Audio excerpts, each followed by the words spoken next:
보나벤투라에 의한 아시시의 성 프란치스코 대전기, 꼼벤투알 프란치스코의 편엠 권숙에 옮김, 분도출판사.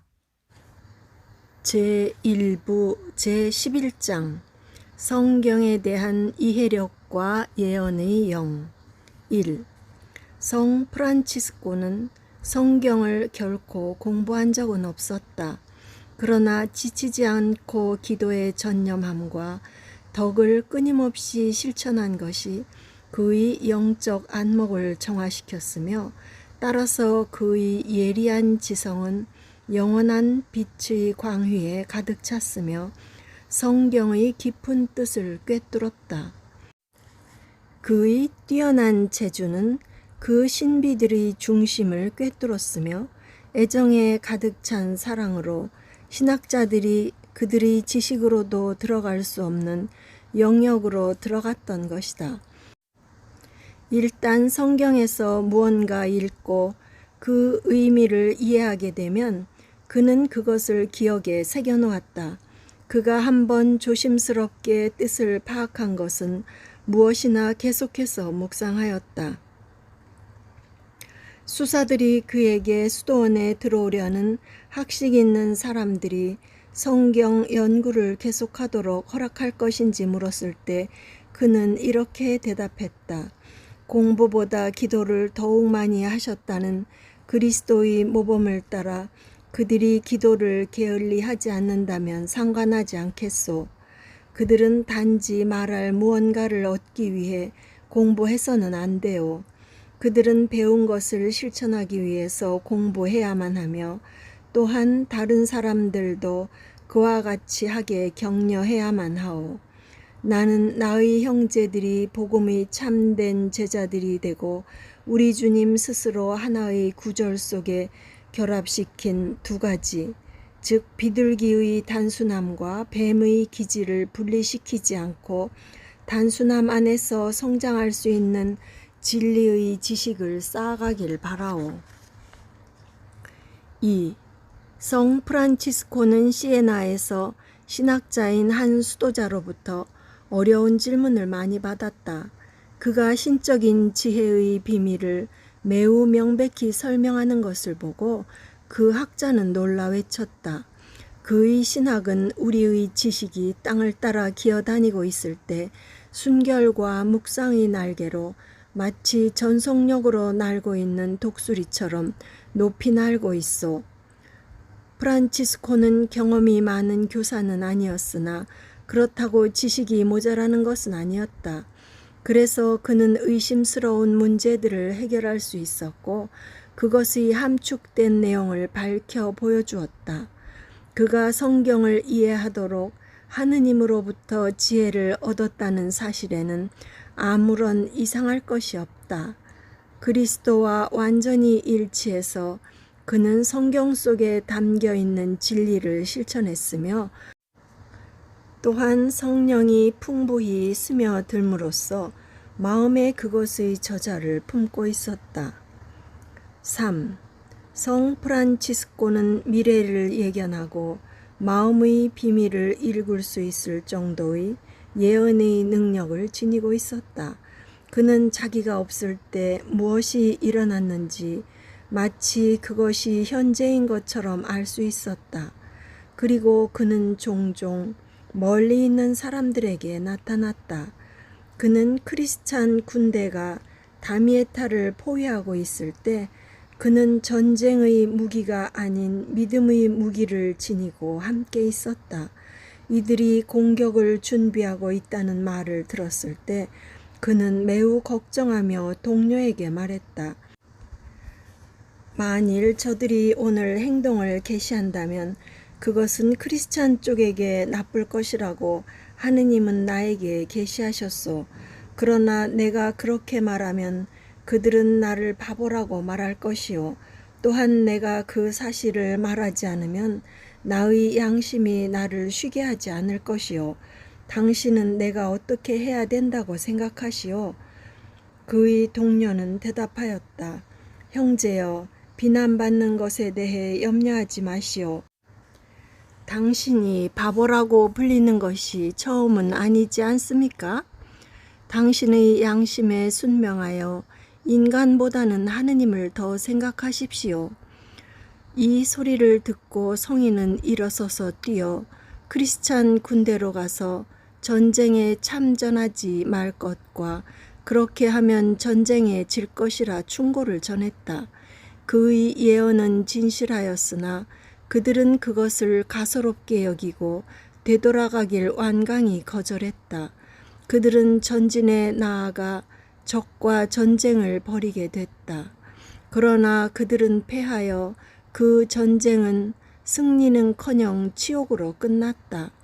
이러한 참상이 크리스찬 사병에게 덮쳤으니 약 6,000명이 죽거나 포로로 잡혔다. 분명 한 거지의 지혜를 경멸해서는 안 되었던 것이다. 성경에서 우리가 보듯이 높은 탑에서 망보는 7 경비원보다도 경건한 사람의 마음이 흔히 더 좋은 경고를 해준다. 집회서 37장 14절. 4. 또 한 번은 해외에서 돌아온 후 성 프란치스코는 첼라노에 설교하러 갔는데 한 기사가 그에게 와서 함께 식사를 하자고 청했다. 그래서 그는 그 집으로 갔으며 전 가족은 그의 도착을 축하하려고 동료들과 함께 거기 모여 있었다. 그러나 그들이 앉기 전에 성 프란치스코는 그의 습관대로 하느님께 찬미를 드리며 눈을 하늘로 향한 채 거기에 서서 기도하였다. 기도를 끝마쳤을 때 그는 아량 많은 주인을 가만히 손짓하여 불러내서는 말했다. 형제여, 당신은 나에게 와서 식사를 함께 하자고 설득하였기에 나는 왔소. 그러나 이제 내가 당신께 말하는 바를 즉각 행하시오. 왜냐하면 당신은 이 세상에서가 아니라 다른 세계에서 먹게 되겠기 때문이요. 참된 통회로 당신의 모든 죄를 고하고 마음속에 말하지 않고 남겨두는 것이 없게 하시오. 하느님은 당신이 가난한 이에게 이와 같이 따뜻한 환영을 하여 준 데 대해 오늘 당신에게 보답하시려는 것입니다. 그 기사는 그의 충고를 받아들여 프란치스코의 동료에게 자신의 모든 죄를 고백하고 자기의 일을 질서 있게 정리하였으며 죽음을 대비해서 자신이 할 수 있는 것을 다 했다. 드디어 사람들이 식탁에 앉아 막 식사를 시작하려고 할 때 그 집 주인은 성인이 예견한 대로 갑자기 죽어버렸다. 이는 환대를 베푼 그의 친절에 대한 보답으로서 예언자가 받을 상을 받은 것이다. 왜냐하면 우리가 복음에서 보듯이 그는 한 예언자를 예언자로 맞아들였기 때문이었다. 성인의 예언으로 경고를 받고 그 기사는 갑작스런 죽음을 준비하였으며 회개의 무기로 무장함으로써 그는 영원한 벌을 피하고 영원한 숙소에 받아들여지게 되었다. 5. 성인이 리에띠에서 아파 누워있을 때 기드온이라고 하는 절제 없는 생활을 하는 세속적인 한 성직자가 심하게 병이 들어 드러눕게 되었다. 그는 자기 몸을 이끌고 성인 앞에 와서 함께 온 사람들과 더불어 십자가의 표시로 자신을 축복해 줄 것을 눈물로 간청하였다. 그러나 성인은 이렇게 대답하였다. 어떻게 당신에게 십자가를 그을 수 있겠소? 당신은 수년 동안 하느님의 심판에 대해 전혀 생각지 않고 정욕에 빠져 있었지 않소? 그러나 나는 하느님의 이름으로 당신에게 십자가를 긋겠소. 왜냐하면 당신의 친구들이 나에게 간청하기 때문이요. 그러나 명심하시오. 만일 당신이 한번 치유를 받고도 다시 옛 생활로 되돌아간다면 당신은 앞으로 더욱 고통받을 나쁜 일이 일어날 것이요. 배은 망덕의 죄는 항상 사람을 이전보다 더욱 나쁘게 만드는 것이요. 그가 십자가를 긋는 순간 그 환자는 회복되어 침대에서 일어나 나는 구원되었다 라는 말과 함께 하느님을 찬미하였다. 그 곁에 섰던 자들은 그의 뼈가 마치 건조한 지푸라기가 부서지는 듯이 우지끈 부서지는 소리를 내는 것을 들었다. 그러나 잠시 후에 그는 다시 하느님을 잊어버리고 자신의 육체를 다시 불륜한 행위에다 넘겨주었다. 그 후 어느 날 밤 그가 동료의 집에서 식사를 하고 난 후 잠자리에 들었을 때 그 집의 지붕이 그들 모두 위에 내려앉았다. 다른 이들은 도망쳤으나 그는 하느님의 정당한 징벌로 갇혀 죽었다. 그래서 그 사람의 최후의 처지는 처음보다 더 나빴던 것이다. 그는 스스로 감사할 줄 모르는 꼴을 드러내 보였으며 그가 용서받은 데 대해 감사해야 했을 때에 하느님께 등을 돌렸던 것이다. 거듭 범하는 죄는 이중으로 죄를 범하는 것이다. 6. 한 번은 대단히 신앙심이 깊은 한 귀족 부인이 성 프란치스코에게 자신의 문제거리를 말하고 도움을 구하려고 왔다. 그녀의 남편은 그녀에게 잔인하게 대하고 그녀가 그리스도 섬기는 것을 막으려고 애쓰고 있어서 그녀는 하느님께서 선하심으로 남편의 마음을 움직일 수 있도록 그를 위해 기도해달라고 성인에게 간청했다. 프란치스코는 그녀의 얘기를 듣고 말했다. 평화 안에서 가시오. 가까운 장래에 당신의 남편이 당신에게 위안이 되리라는 것을 믿어도 좋소. 그러고는 덧붙여 말하였다. 하느님께로부터 또 나에게로부터 나온 이 말을 남편에게 전하시오. 즉 지금은 자비의 때이나 그러나 응보의 날이 따를 것이오라고. 그가 그녀에게 축복을 주자 그녀는 떠나가 남편에게 와서 그 말을 전했다.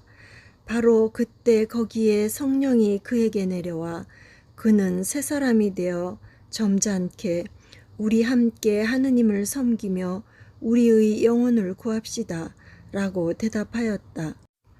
아내의 제안에 따라 그들은 수년 동안 극기의 생활을 하다가 같은 날 그들 둘은 죽었다. 성 프란치스코의 초자연적인 선물은 확실히 비범한 것이었다. 그 초자연적인 선물은 그로 하여금 절름발이에게 생명을 줄 수 있게 하였고 굳어버린 마음을 회개로 이끌 수 있게 하는 한편 놀랍고 명석한 영혼으로 그는 미래를 볼 수 있었으며 다른 사람들의 양심의 비밀을 읽을 수 있었다. 마치 엘리사처럼 그는 예언자 엘리야의 영의 2배 몫을 받은 것이다. 7. 한 번은 성 프란치스코가 시에나에서 한 친구에게 그가 마지막에 어떻게 될 것이라는 것을 얘기해 주었는데 성인에게 성경을 설명해 달라고 청했던 그 신학자가 그것에 대해 듣게 되었다. 그는 성인에게 가서 이 사람이 주장하는 것을 그가 정말 말했는가 라고 물었다. 프란치스코는 자신이 그것을 말했다는 것을 인정할 뿐 아니라 그 신학자가 다른 사람에 관해서 대단히 알고 싶어 했듯이 그가 끝에 가서 어떻게 되리라는 것도 성인은 예언했다. 그리고 더욱더 그를 확신시키기 위해 그는 아무에게도 드러내지 않았던 그 사람의 양심상에 있는 한 가책되는 일을 말하고는 그것을 건전한 충고로서 고쳐주었다. 프란치스코의 예언의 진실성을 증거하고도 남듯이 문제의 그 신학자는 그가 예언한 대로 결국 죽었다. 8. 해외에서 고국으로 돌아가는 길에 그는 아시시의 레오나르도 형제와 함께 가고 있었다. 동료는 걸어가는 반면에 그는 피로하고 지쳐서 그 자신은 여행길에 어느 만큼의 거리는 나귀를 타고 갔다. 레오나르도 형제도 역시 매우 피곤하여 인간의 나약함에 빠져 혼자서 불평하기 시작했다. 나의 가문은 그보다 훨씬 나은데 그는 말을 타고 가고 나는 걸어가면서 그의 나귀를 끌고 가야 하다니. 이러한 생각이 그의 마음에 떠올랐을 때 성인은 갑자기 나귀에서 뛰어내려 외쳤다. 형제여, 당신은 걸어가는데 나 혼자만 타고 간다는 것은 공평하지 못합니다. 당신은 세상에서 출생에서나 지위에서나 나보다 높았습니다.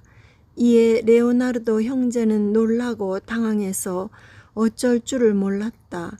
그는 꼬리가 잡혔다는 것을 깨닫고 프란치스코의 발 아래 꿇어앉아 눈물로 자기의 잘못을 고백하고는 그의 용서를 간청했다. 9. 훌륭한 수도자이며 성 프란치스코에게 대단히 헌신적인 또 다른 수사는 성인의 친절한 애정을 누리는 사람은 하느님의 사랑을 누릴 수 있고 그의 우정을 받지 못하는 사람은 하느님께 거절당하리라는 생각을 갖고 있었다. 그는 이러한 생각에 사로잡혀 괴로움을 당하고 있었다. 그는 성인과 가깝게 지내길 갈망했으나 아무에게도 자신의 마음을 털어놓지 않았다. 그 후 어느 날 프란치스코는 그에게 애정의 온갖 표시를 보내며 그를 오라고 초대하고는 이렇게 말했다. 이러한 생각들이 당신을 방해하도록 내버려 두지 마시오. 당신은 나의 각별한 친구들 가운데 내가 가장 좋아하는 사람이요. 나는 내가 할 수 있는 한 모든 사랑과 우정을 당신께 보여주는 것이 오직 너무도 기쁠 따름이요. 그 수사는 놀랐으며 이전보다 더욱 성인을 따르게 되었다. 그가 프란치스코의 사랑 안에서 성장함에 따라 성령의 은총에 의해 그는 더욱 많은 재능을 풍부히 받았다. 성 프란치스코가 라베르나 산상에 있는 그의 은둔소에서 지내고 있었을 때 그의 동료들 중 한 사람은 성인이 손수 쓴 성경 몇 구절을 지니고 싶어 했다. 그는 영혼의 격렬한 유혹에 휩쓸리고 있었는데 그는 그것이 이 유혹을 끝나게 하든지 아니면 적어도 견디기에 더 쉽게 만들이라고 확신하고 있었다. 그는 온통 안절부절 못하며 그 갈망으로 지쳤으나 너무도 수줍어서 자기가 원하는 바를 성인에게 말하기를 두려워하고 있었다. 그러나 프란치스코는 자기의 동료가 무엇을 자기에게 말하기를 두려워하고 있는가를 성령으로부터 알고서 그에게 펜과 종이를 가져오라고 했다. 그런 후 그는 하느님을 찬미하는 몇 구절을 손수 쓰고 덧붙여 그 수사를 위해 축복을 보태고는 말하였다. 이 종이를 가지고 가서 당신이 살아있는 동안 조심스럽게 이를 간직하시오. 그 수사는 자기가 그렇게도 몹시 원하던 선물을 받았던 것이다. 그러자 그의 유혹은 즉시 사라졌다. 성인의 필적을 담은 그 종이는 그 후로도 간직되었으며 기적을 일으켰고 성 프란치스코의 놀라운 힘을 입증하였다. 10. 또한 모든 면에 있어서 매우 거룩한 사람이며 모범적인 생활을 하는 다른 한 수사가 있었다. 그러나 그는 독단적인 사람이었다.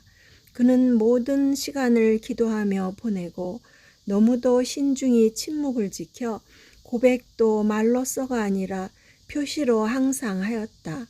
성 프란치스코가 한 번은 그 수도원에 우연히 오게 되어 이 수사를 보고는 그에 대해 다른 사람들과 말했다. 그들은 모두 그를 칭찬할 뿐이었다. 성인은 말했다. 친애하는 형제들, 그를 그처럼 칭찬하지들 마시오. 그것은 악마의 속임수요. 당신들은 그것이 악마의 유혹, 마귀의 간교라는 것을 틀림없이 알게 될 것이요. 수사들은 그의 말을 심각하게 받아들이지 않았다. 그들은 그렇게도 분명히 거룩함이 나타나 있는 것이 배반적인 속임수를 가장할 수는 결코 없다고 확신하고 있었다. 그러나 며칠 뒤 그 수사는 수도원을 버리게 되었으니 성인이 그의 마음의 비밀을 꿰뚫어 보았던 통찰력은 분명하게 드러나게 되었다. 같은 방법으로 프란치스코는 확고히 서 있는 것처럼 보이는 사람이 넘어지는 것과 악에 깊이 빠져 있는 것처럼 보이는 다른 사람들이 회개하여 돌아올 것이란 것을 자주 정확히 예언했다. 그는 마치 눈앞에 보이는 듯이 멀리 떨어진 곳에서 일어나는 일을 보는 기적적인 광희로서 영원한 빛의 근원으로 접근할 수 있었던 것 같다. 10일, 성 프란치스코는 어느 날 자기의 대리자가 총회를 주관하고 있을 때 자기 방에서 기도하며 수사들을 위해 하느님 앞에서 중재하고 있었다. 거기서 한 수사가 어떤 핑계를 들어 순명하지 않았는데 프란치스코는 영적으로 그것을 알게 되었다. 그는 그 무리 중의 한 사람을 불러 말했다. 형제여, 나는 그 수사의 등에 붙어서 그의 목을 꽉 잡고 있는 마귀를 보았소. 그와 같이 사악한 영이 작용하고 있으니 그가 순명하여 보호받지 않으려 하고 자기 자신의 기분대로 하는 것도 놀라운 일이 아니오. 그러나 내가 하느님께 그를 위해 기도한 순간 마귀는 당황해서 떨어져 나갔소. 자, 이제 그 수사에게 가서 즉시 순명하라고 말하시오. 그 수사가 그 전가를 듣고는 즉시 회개하고 그 대리의 발 아래 자신을 겸손히 던졌다. 12. 다른 때에 두 수사가 오랫동안 갈망했던 것, 즉 성인을 보고 그의 축복을 받으려고 그레치오로 긴 여행을 하고 있었다. 그들이 도착했을 때 그는 보이지 않았다. 그가 이미 수도원을 떠나 자기 개인 방으로 가버린 뒤였다. 그래서 그들은 떠날 때 대단히 실망했다.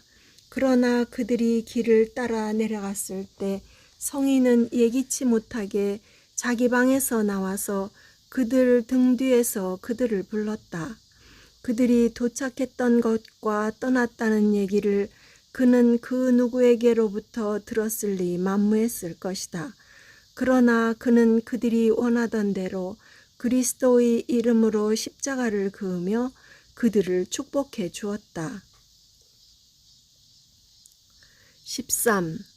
한 번은 테라디 라보르 출신의 두 수사가 성 프란치스코를 만나러 왔다. 그들 중 나이 많은 사람은 그의 동료에게 나쁜 표양을 보여주었다. 그래서 그들이 성인을 만났을 때 성인은 나이 어린 수사에게 그의 동료가 오는 중에 어떻게 행동했는지에 대해서 물었다. 그 수사는 그가 꽤 잘했습니다. 라고 대답했다. 그러나 프란치스코는 그에게 형제여, 순명을 구실 삼아 거짓말을 하지 않도록 조심하시오. 나는 그가 어떻게 행동했는지 잘 알고 있어. 그러나 기다리고 지켜보시오. 라고 말했다. 그 수사는 프란치스코가 그렇게 멀리 떨어져 있는 곳에서 일어난 일을 영으로 알고 있는 것에 놀랐다. 며칠 후에 나쁘게 행동했던 그 수사는 수도원을 버리고 떠나갔다. 그는 성인의 용서를 빌지 않았고 행동거지를 바로 고치기를 거절했다. 이 하나의 사건은 두 가지를 명백히 시사한 것이었다. 즉 하느님 심판의 공정함과 꿰뚫어 볼 수 있는 예언하는 영의 능력이다.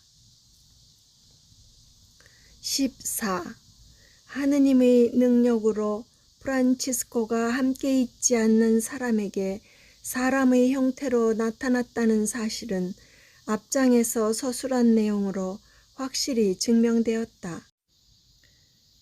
이것은 그가 불마차의 모습으로 수사들에게 또 십자가의 모양으로 알레스 총회의에 어떻게 나타났던가를 다시 생각해 보는 것으로 충분하다. 이것이 섭리의 특별한 뜻으로 나타난 것이란 사실에 대해서는 의심의 여지가 없다. 사람의 모양으로 그가 기적적으로 나타난 것은 그의 영혼이 얼마나 영원한 지혜의 빛에 가까이 있고 화응하는가를 보여주기 위한 것이었다. 우리가 지혜서에서 지혜는 모든 움직임보다 더 빠르며 순결한 나머지 모든 것을 통찰한다. 모든 세대를 통하여 거룩한 사람들의 마음속에 들어가서 그들을 하느님의 벗이 되게 하고 예언자가 되게 한다. 라는 지혜서 7장 24절에서 27절의 말씀처럼 탁월한 스승이신 하느님은 대개 당신의 신비를 단순한 사람들에게, 가난하고 멸시당하는 사람들에게 드러내 보이신다.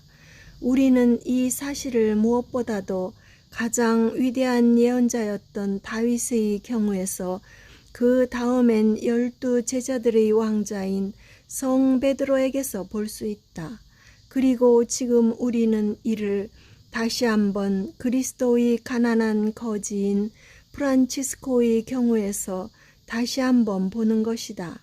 이들은 배운 것 없는 단순한 사람들이었으나 그러나 이들은 성령의 인도하에서 명성을 얻었던 것이다. 다윗은 목동이었으나 회당의 지도자가 되도록 뽑혔으며 하느님이 이집트로부터 구해낸 백성을 다스리게 되었다.